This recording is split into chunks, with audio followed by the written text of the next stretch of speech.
Hola, ¿qué tal? Paz y bien, nos encontramos nuevamente. Soy el padre Rubén Francisco Bellante. Es un gusto para mí compartir de nuevo otro capítulo de Gozo y Evangelio. Este programa radial, programa taller, especialmente dirigido a catequistas, servidores, agentes de pastoral y todos aquellos que trabajan en el ámbito de la evangelización. ¿Cómo están ustedes? ¿Cómo están viviendo esta serie de Gozo y Evangelio que también pueden compartir en las redes sociales, adhiriéndose gratuitamente a mi canal de YouTube, Rubén Francisco Bellante? Ahí entran, buscan Rubén Francisco Bellante, donde dice suscribirse, se suscriben y ya van a recibir también este programa y otros programas, otras series también que tengo allí, que son muchísimas para poder disfrutar, para poder formarse, compartir. Yo creo que hoy en la iglesia los bautizados necesitan una gran experiencia de un Cristo vivo a través de un anuncio querigmático y una catequesis viva. Creo que estamos a veces rodeados de mucho folclore, de mucha cosa, pero que falta lo esencial. Y lo esencial es siempre anunciar a Jesucristo. Nos quedamos en la anécdota, a veces en lo psicosociológico, a veces una exagerada exposición apologética, que se puso de moda ahora, cuando no algunos coqueteos con la New Age, con el Reiki, el Zen, en fin, los espiritualismos, sentimentaloides, pero falta este encuentro personal con Cristo que todos, ustedes y yo, necesitamos renovar a diario, ciertamente, y en comunidad. Y estábamos viendo para ello algo que es muy importante, ¿no? Que son los personajes del Antiguo Testamento que tanto nos ayudan a valorar este encuentro, ¿no? Y bueno, lo que hacemos primero siempre es invocar al Espíritu Santo. Por eso invoquémoslo. Ven, Espíritu Santo, ven a través de la poderosa intercesión del corazón inmaculado de María. Ven a iluminarnos, ven a fortalecernos, ven a llenarnos de la fuerza de lo alto. Ven a hacernos descubrir con profundidad, con intensidad, con interioridad a estos personajes del Antiguo Testamento que tanto nos ayudan en el camino hacia el encuentro con Jesucristo y con el Padre, con la Trinidad Santísima. Ven, Espíritu Santo, ven a través de la poderosa intercesión del corazón inmaculado de María. Estábamos hablando de Gedeón, ¿no? El hombre frustrado, decíamos. Gedeón, el hombre frustrado, sí. La fe no predomina en Gedeón al principio. Cuando el ángel del Señor se le aparece y le dice, Gedeón, el Señor está contigo. Gedeón no se alegra, todo lo contrario. Aprovecha para hacer dos preguntas. Si es así, ¿por qué nos sucede esto?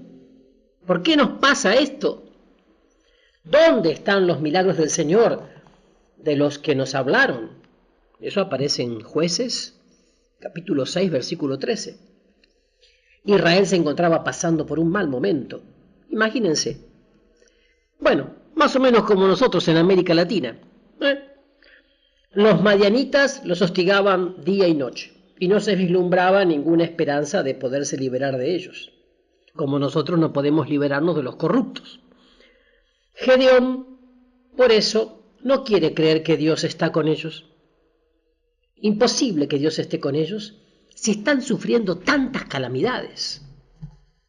Entonces, esta actitud de Gedeón es muy común, muy frecuente. Se cree que porque el dolor toca nuestra puerta, Dios está lejos. Y precisamente, tal vez, es cuando está más cerca. Es común hacerle preguntas a Dios al estilo de Gedeón. Nosotros le exigimos a Dios que nos descubra su plan inmediatamente. Dios no contesta como a nosotros nos parece. A Gedeón no le respondió sus preguntas, sino le aseguró que si ponía al servicio del pueblo su fuerza, los males de Israel podrían terminar. Aquí inició Gedeón sus pasos hacia la recuperación de su fe. Lo primero que hizo fue comenzar a hablar con Dios, a orar. y su oración arrancó por reconocer que era indigno e inútil. Dice Jueces 6:15, mi clan es el más pobre de toda la tribu. Yo soy el más pequeño de mi familia. Luego ofreció un sacrificio al Señor y le pidió que le indicara que lo aceptaba. El sacrificio fue consumido por el fuego. Gedeón comprobó al punto la respuesta de su petición. En esta oración de Gedeón hay un verdadero diálogo, como debe ser toda oración. Habla Dios y habla Gedeón. Y como en toda auténtica oración, a Gedeón se le pide un compromiso. El Señor le ordena destruir el altar del ídolo Baal. Gedeón siente que se le está metiendo en un problema serio y por eso pide otra prueba a Dios. El Señor se la concede. Cuando Gedeón se ha decidido a seguir escuchando la voz de Dios, el Señor le comienza a guiar y a develarle su plan. La primera vez que Dios le había hablado por medio del ángel, Gedeón ni caso hizo cuando se le dijo que Dios estaba con él. Ahora, en cambio, Gedeón comienza a escuchar con cuidado lo que le dice el Señor y la fe comienza a invadirlo. Bien decía San Pablo que la fe viene como resultado del oír y lo que se escucha es la palabra. Romanos 10:17. Cuando nos decidimos a escuchar la palabra, el Señor comienza a decirnos cosas. Lo vamos sintiendo más cerca de nosotros. La fe está tocando a nuestra puerta. Gedeón no se mostró solo oidor de la palabra, sino que da el paso hacia la fe. Comienza a realizar obras de fe. El Señor le dice que debe destruir el altar de Baal. Gedeón sabía que eso le acarrearía graves problemas ante el pueblo idólatra. Pero obedecer a Dios, y aunque se mete en serios problemas, es precisamente después de haber realizado esta obra de fe, cuando el Señor le regala su Espíritu Santo. Dice la Biblia, el Espíritu del Señor se adueñó de Gedeón. Jueces 6:34. La fe no se puede comprobar hasta que no haya obras de fe. Abraham comienza a demostrar que tiene fe cuando inicia su viaje hacia la tierra desconocida, hacia donde Dios le orientaba.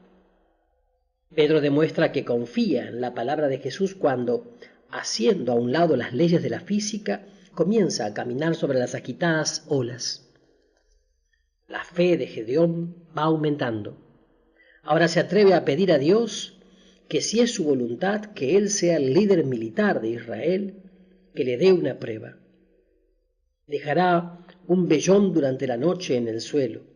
Si a la mañana siguiente el vellón está mojado y está seca la tierra alrededor, entonces creerá. El Señor le concede su deseo. Gedeón es un hombre para quien la fe no resulta nada fácil. Todavía no logra creer del todo. Pide otra prueba. Dejará el mismo vellón durante la noche. Si amanece seco el vellón y la tierra alrededor mojada, entonces sí creerá. Y el Señor se acomoda al antojo de Gedeón. Ahora ya no duda Gedeón. Se pone en las manos del Señor y se decide a atacar al enemigo. Jueces, capítulo 6, versículos 36 al 40. Cuando Gedeón comienza a entregarse en las manos del Señor, Él lo va llevando por el camino de las experiencias espirituales. Gedeón es un hombre sumamente indeciso y necesita mucho apoyo.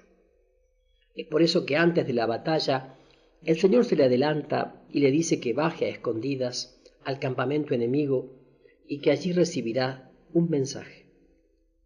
Cuando Gedeón lo hace, escucha que un soldado está relatando un sueño en el que veía un pan de cebada que rodaba desde la montaña y destruía todo el campamento. Gedeón entendió el mensaje de Dios, se aprestó para ser él ese pan de cebada que el Señor enviaba para destruir al enemigo. Jueces 7, del 13 al 15. La Biblia repite que la fe es un don de Dios, algo que Dios mismo introduce dentro de nosotros. Pero hay que abrir la puerta para que ese don pueda ser introducido en nuestra vida.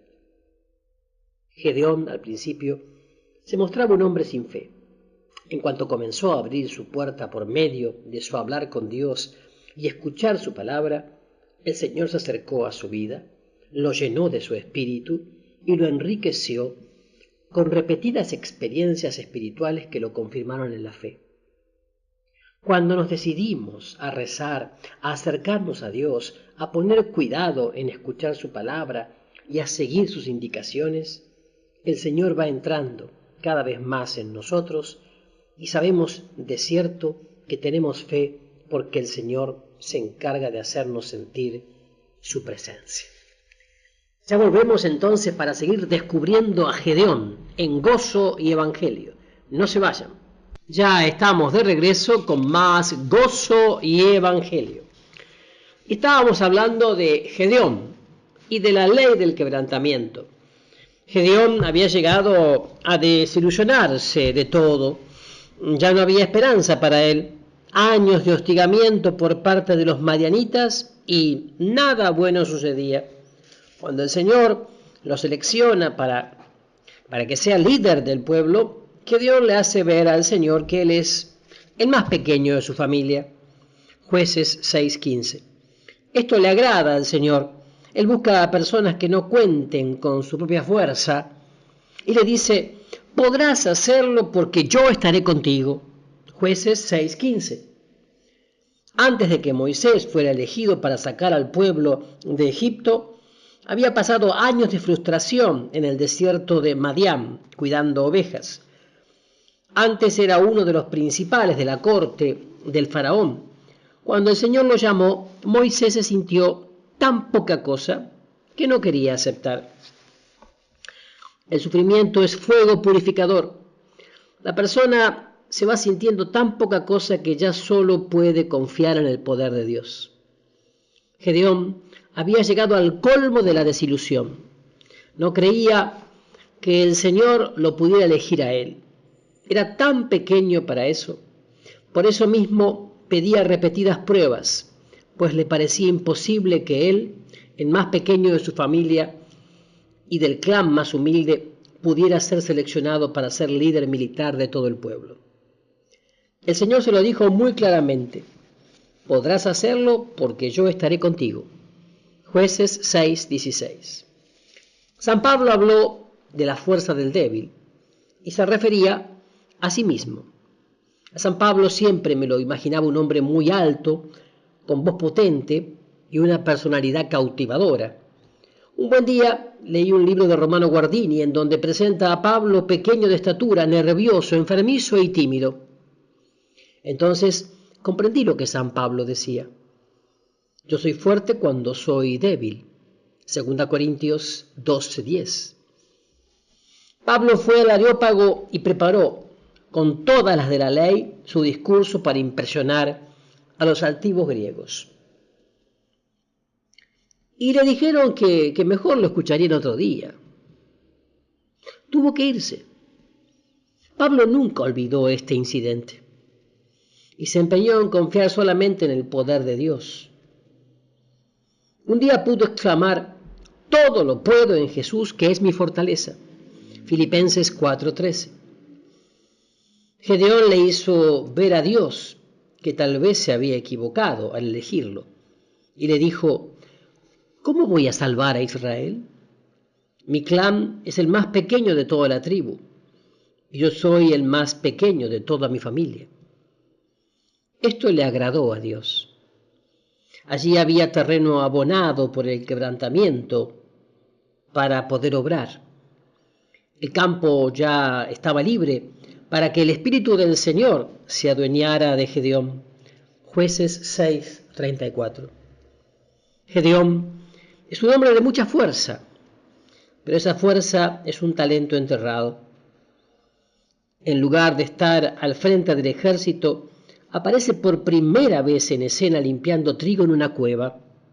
Está escondido. El ángel le indica que debe poner su fuerza al servicio de su pueblo. Cuando Gedeón se comenzó a dejar guiar por Dios, entonces el Espíritu del Señor se adueñó de Gedeón. La traducción exacta, según los técnicos, debería ser: el Espíritu del Señor se revistió de Gedeón. Muy bella la imagen, ¿no?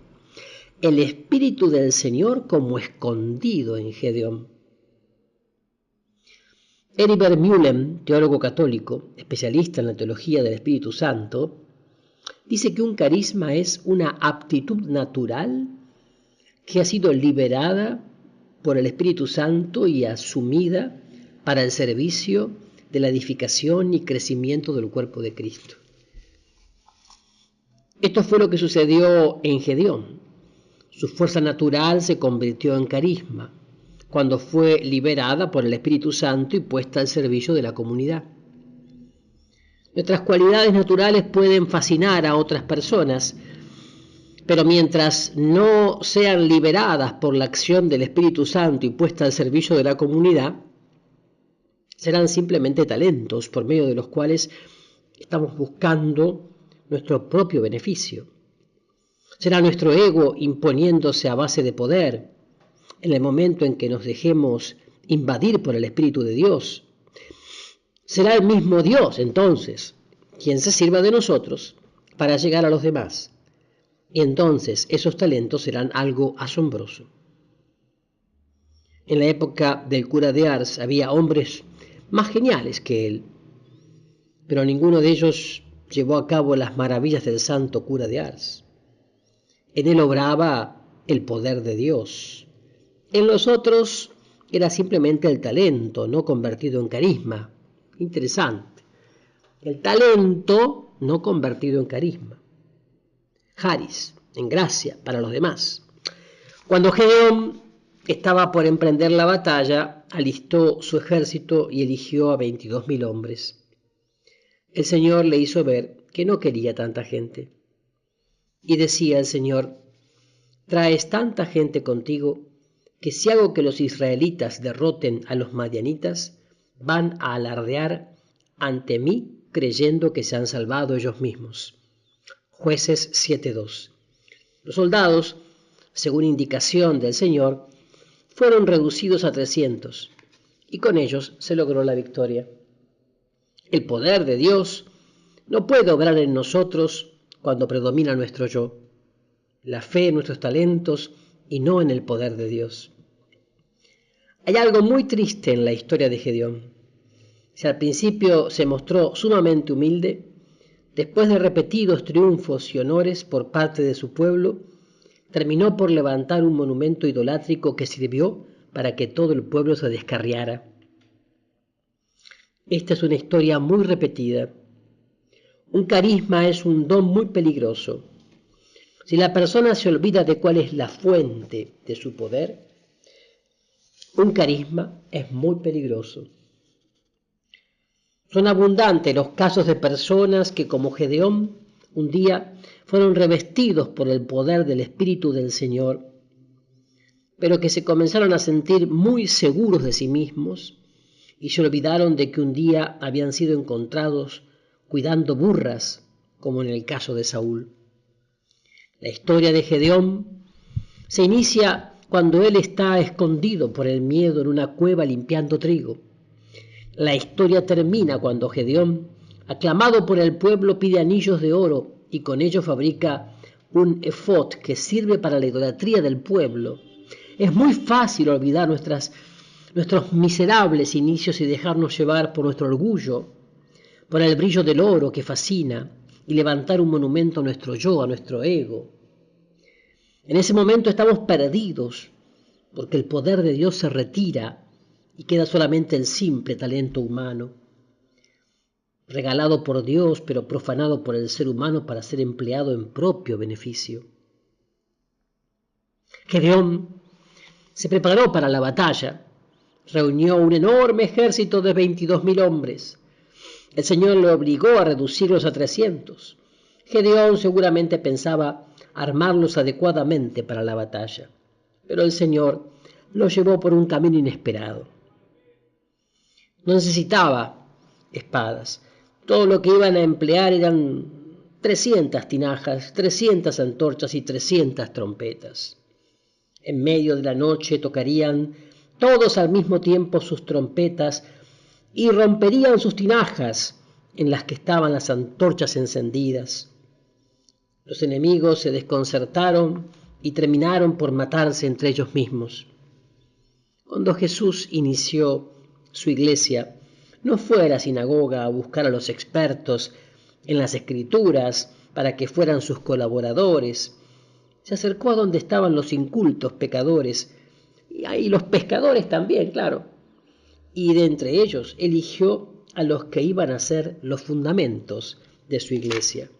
A Dios, entonces, lo que le interesa no son las cualidades puramente naturales, sino los corazones dóciles, dispuestos a dejarse llenar de su Santo Espíritu. Gedeón no era un personaje talentoso y excepcional, era un hombre doblado por el peso de la vida, pero se atrevió a confiar en Dios y se dejó revestir del poder del Espíritu de Dios. Entonces se convirtió en el muro infranqueable de los enemigos de Israel. Para poder usarnos como instrumentos poderosos de su obra, Dios no necesita hombres geniales, sino barro frágil en sus manos para hacer maravillosas tinajas para su gloria. Y ya no se vayan, porque enseguida, después de la pausa, volvemos con la maravillosa historia de Sansón y Saúl. Sansón y Saúl. No se vayan. Ya estamos de regreso con más gozo y evangelio. Y por supuesto diciéndoles que ustedes pueden escuchar este y otros programas a través de mi canal de YouTube, Rubén Francisco Bellante, donde pueden suscribirse en forma gratuita. La historia de Sansón y de Saúl.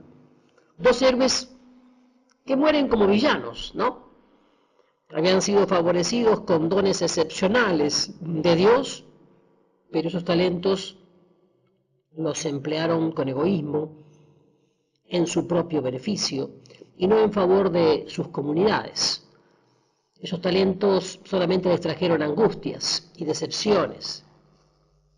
Lo que había sido regalado para su salvación sirvió para su perdición. Sansón comenzó por ser él mismo un regalo de Dios para su madre, que era estéril y suspiraba por un hijo. También fue un regalo para el pueblo de Israel, porque les fue enviado como un libertador. Sansón recibió el carisma de la fuerza excepcional, ninguno como él en la historia. Un día, mientras estaba en el campo, dice el texto bíblico, el Espíritu del Señor comenzó a manifestarse en Sansón, Jueces 13:25.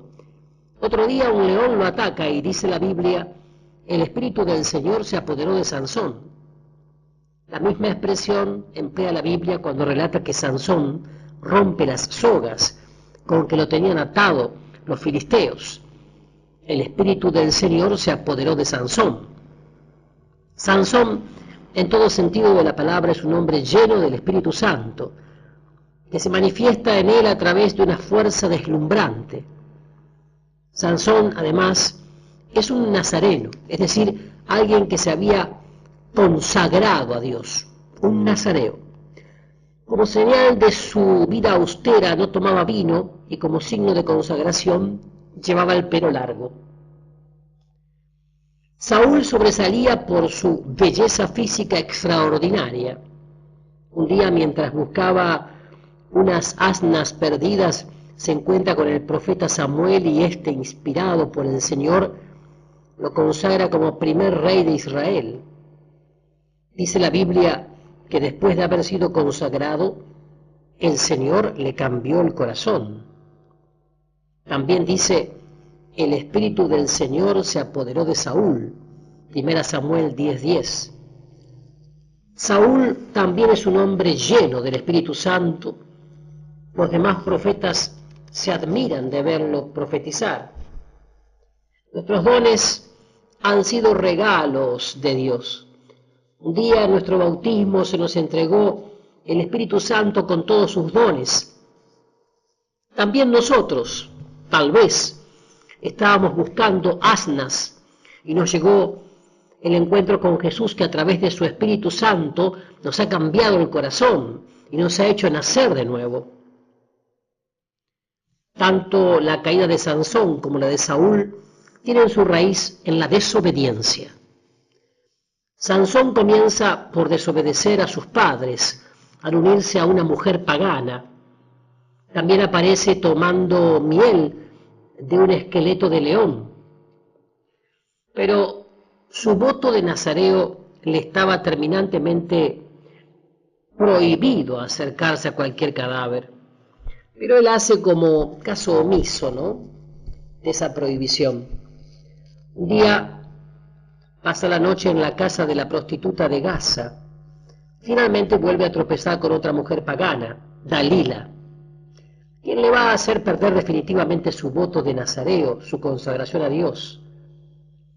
A pesar de sus codiciables cualidades, a Sansón le va muy mal con las mujeres. El motivo es que va contra la voluntad expresa de Dios.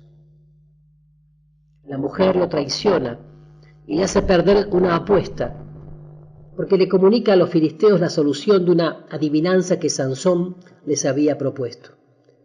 Cuando pasa la noche en la casa de la prostituta de Gaza, el pueblo está por lincharlo. Dalila lo aprisiona con sus mentiras y lo hace caer prisionero en manos de los filisteos. La primera vez que Saúl se encontró con el profeta Samuel, se mostró muy humilde. Alegó que él no era digno del honor que le ofrecía. Acentuaba que su familia era la menor de todas. Pero en vez de poder, el orgullo hizo presa de él. Llegó al colmo de apropiarse del oficio del sacerdote Samuel y ofrecer un sacrificio. Como colofón de su falta de fe, terminó consultando a un espiritista en Endor, o sea que fue una cadena de desobediencias. Nuestros fracasos siempre tienen su raíz en desobediencias a la voluntad expresa de Dios. Alguien dice: yo sé hasta dónde puedo llegar, pero se engaña. Nadie sabe hasta dónde puede llegar cuando se ha colocado en el resbaladero del mal. Con el mal no se puede hablar. Eva creyó que sí podía, y cuando se dio cuenta, el mal se había abierto campo en su corazón. Muy acertadamente el profeta Samuel, al regañar a Saúl por haber usurpado el oficio sacerdotal, le dijo: más le agrada al Señor que se le obedezca y no que se le ofrezca sacrificios. 1 Samuel 15:22. También le dijo: has rechazado los mandatos del Señor, ahora el Señor te rechaza a ti como rey de Israel. 1 Samuel 15:26. La desobediencia es un camino de capricho que nosotros elegimos, dando la espalda a Dios. Sansón repetidas veces había quebrantado su voto de consagrado. El Señor, paciente, continuaba obrando en él, hasta que un día, dice la Biblia, se despertó Sansón creyendo que le libraría como las otras veces, pero no sabía que el Señor lo había abandonado. Jueces 16:20. Sansón pasó a ser esclavo de los filisteos, pasó a ser su payaso, cuando antes los hacía temblar. Es que el Señor lo había abandonado. Lo mismo sucedió con Saúl. Después de sus desobediencias, dice la Biblia, el espíritu del Señor se había apartado de Saúl, y un espíritu maligno enviado por el Señor lo atormentaba. 1 Samuel 16:14. Todos, un día, fuimos sellados por el Espíritu Santo, es decir, marcados para siempre como hijos de Dios. Nosotros podemos abandonar a Dios, pero afortunadamente Dios nunca nos abandona porque un día nos adoptó como hijos y Dios es un Padre fiel. No podemos destruir al Espíritu Santo en nosotros, pero sí podemos impedir su acción en nosotros. A esto la carta a los tesalonicenses lo llama apagar el fuego del Espíritu Santo, obstaculizar en nosotros la obra santificadora de Dios. La carta a los Efesios dice que nosotros podemos contristar al Espíritu Santo. Podemos impedir que Él controle nuestra vida. Cuando nosotros nos apartamos de Dios, caemos automáticamente en la espiral de las fuerzas del mal. Dice la Biblia al referirse a Saúl: el espíritu del Señor se había apartado de Saúl y un espíritu maligno lo atormentaba. 1 Samuel 16:14. Cuando no dejamos que nuestra vida sea controlada por el Espíritu Santo, empieza a ser dominada por la fuerza del mal. Los filisteos le sacaron los ojos a Sansón y quedó en tinieblas. Sansón significa pequeño sol. Este hombre sin ojos simboliza la falta de discernimiento que el pecado le trajo a Sansón. Las 3 mujeres de su vida lo traicionaron arteramente, sin embargo, siempre volvió a las andadas. Estaba ciego por el pecado. Las tinieblas se habían apoderado de su mente. El terror de los filisteos ahora era su payaso. El pecado esclaviza. Alguien al acercarse al mal dijo: solo por hoy, y ese hoy se convirtió en una cadena para su vida.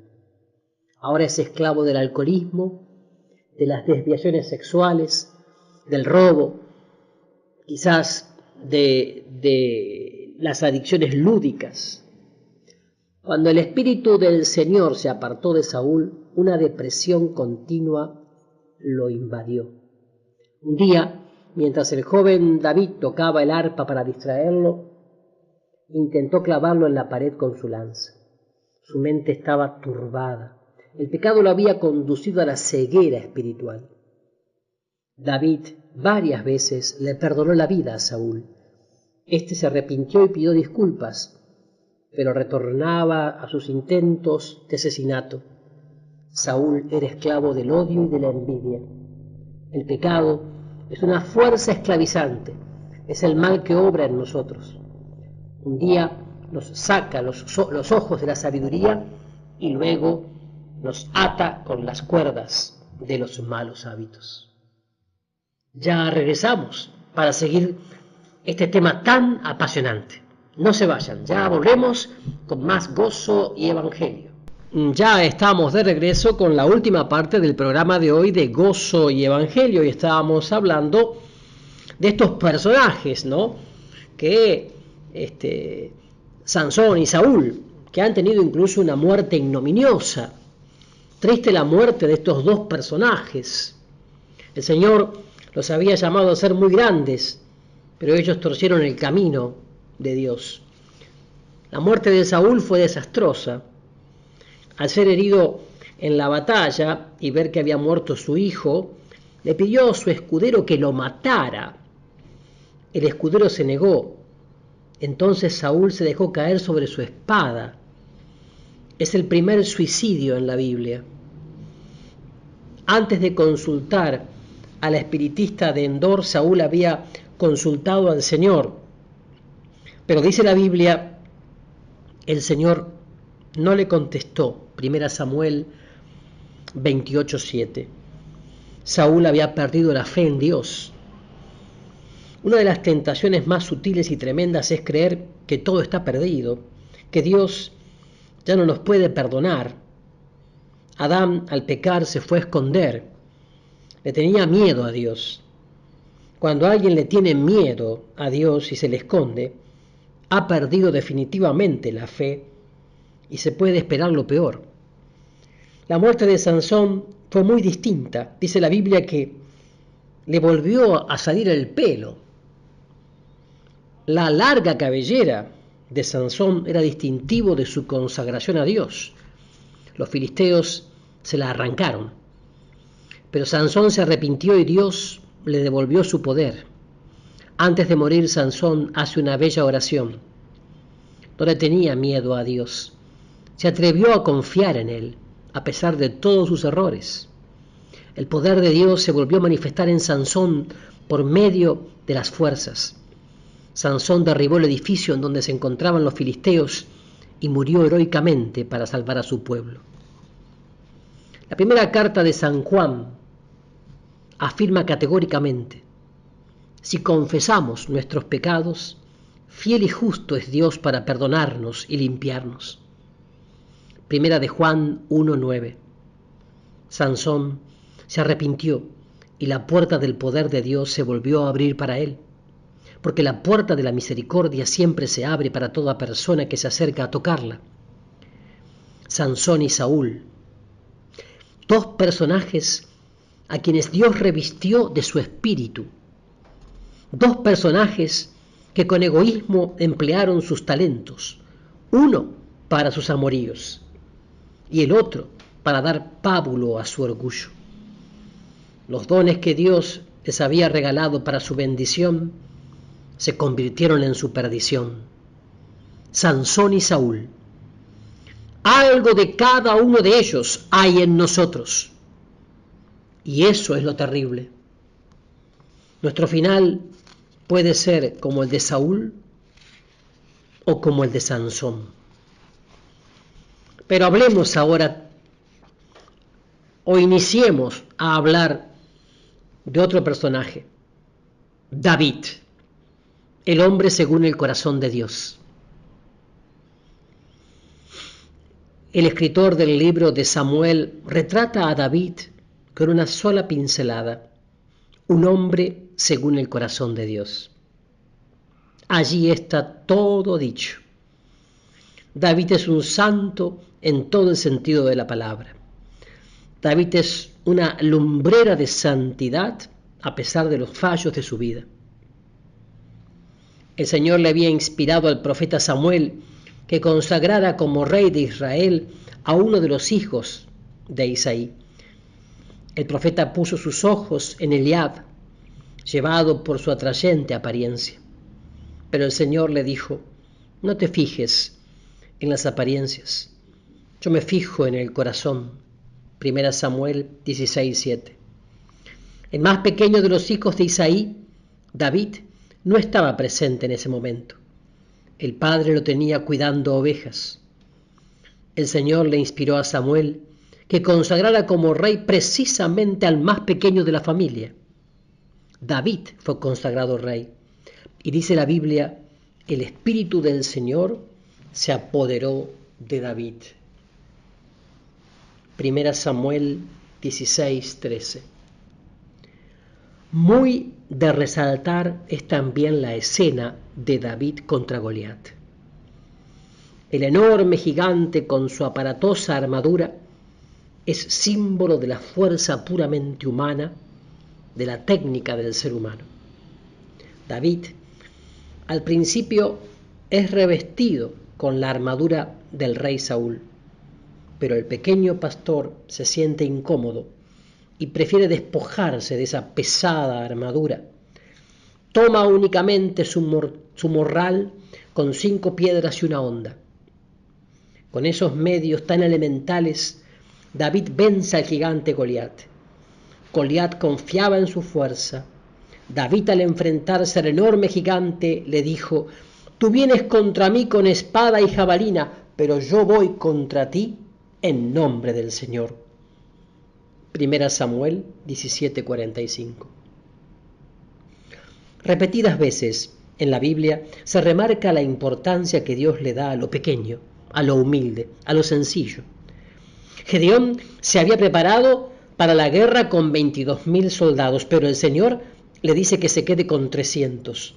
El motivo lo expresa el Señor cuando dice: traes tanta gente contigo que si hago que los israelitas derroten a los madianitas, van a alardear ante mí creyendo que se han salvado ellos mismos. Jueces capítulo 7, versículo 2. En la Biblia se acentúa la preferencia de Dios por el hermano menor. Abel prevalece sobre Caín. Jacob es antepuesto a Esaú. David era el menor de sus hermanos. Jesús, en su oración al Padre, decía: gracias, Padre, porque has revelado estas cosas a los sencillos y las has ocultado a los sabios y entendidos. Mateo 11:25. San Pablo estaba seguro de esto y por eso afirmaba que él se gloriaba de su debilidad, porque entonces podía apreciar el poder de Dios en su vida. Decía San Pablo: Dios escogió a lo ignorante del mundo para confundir a los sabios. 1 Corintios 1:27. Y la gran verdad es que Dios solo puede disponer de nosotros como valiosos instrumentos de su poder hasta que nos decidamos a despojarnos de nuestra armadura de autosuficiencia. Dice muy bien la Biblia que el ocio es el padre de todos los vicios. Mientras David estuvo en la batalla, pudo sobreponerse al sinnúmero de pruebas que le vinieron. Cuando se quedó tranquilamente en la vida regalada del palacio, la tentación lo derrotó. Fue precisamente durante momentos de ocio cuando sus miradas comenzaron a deleitarse en la mujer que veía desde la azotea. Bien decía Jesús que se puede pecar solamente con la mirada. Así fue. La mirada se convirtió en deseo y David no descansó hasta que cayó en el adulterio con Betsabé. Para un incendio basta un fósforo, no hace falta una caja de fósforo. Para pecar hasta una mirada de fuego, lo demás viene solo. Por eso el Evangelio de San Lucas nos previene cuando dice: el varón fuerte y bien armado que custodia su atrio tiene paz en todas sus cosas. Lucas 11:21.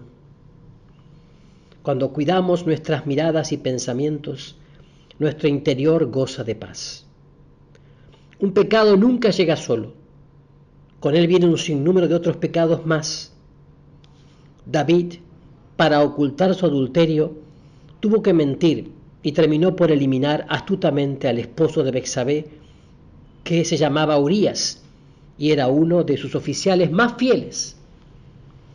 Cuando nos ponemos en el resbaladero del pecado, ya no sabemos hasta dónde vamos a ir a parar.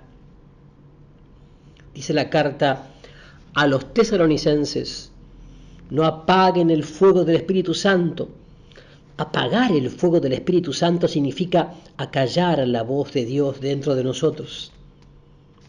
Es apagar la luz espiritual en nuestra vida y quedarnos en tinieblas. Cuando alguien está en tinieblas, qué difícil es que pueda discernir con claridad cuál es el camino de Dios y cuál es el del mal. En uno de esos famosos sonetos, Lope de Vega relata que cuando quería salir del camino extraviado decía mañana.